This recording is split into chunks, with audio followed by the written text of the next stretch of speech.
Well, 2018 so far, a couple of tick marks. Volumes have been good, demand as well has been good, and capacity utilization levels as well have moved higher.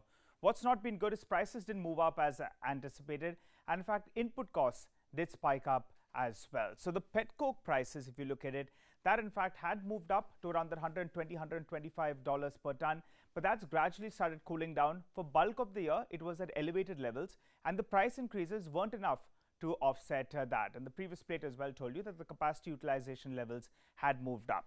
Now, because input costs had gone up, that's why you're looking at in the first half of this year, the EBITDA per ton has come down by roughly around 60 to around 70 rupees approximately. So input costs have spoiled the party. Otherwise, demand has been quite good and sales volumes as well have moved higher. In addition to that, we have the non-trade sales volumes that have moved up, and they give you a lower realization than the trade segment. Couple of big deals happened this year.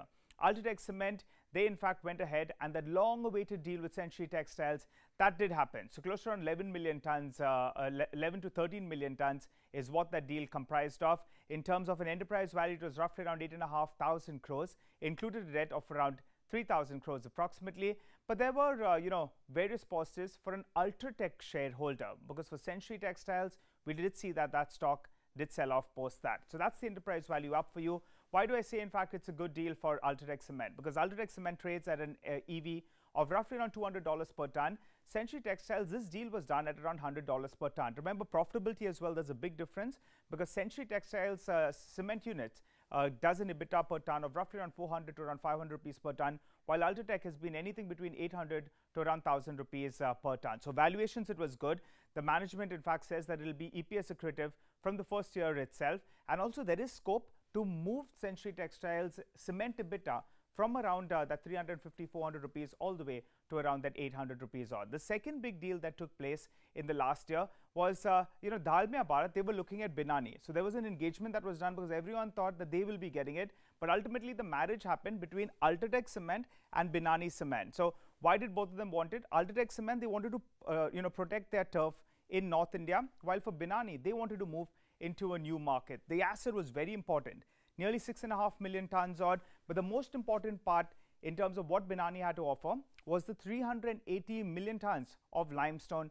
That will help them in terms of expansion going ahead. So you pull up the next blade, then you'll see that in fact there is scope to increase the capacity out there. The winner of this, that's UltraTech Cement, gets straight away 10% in the North India market in terms of market share.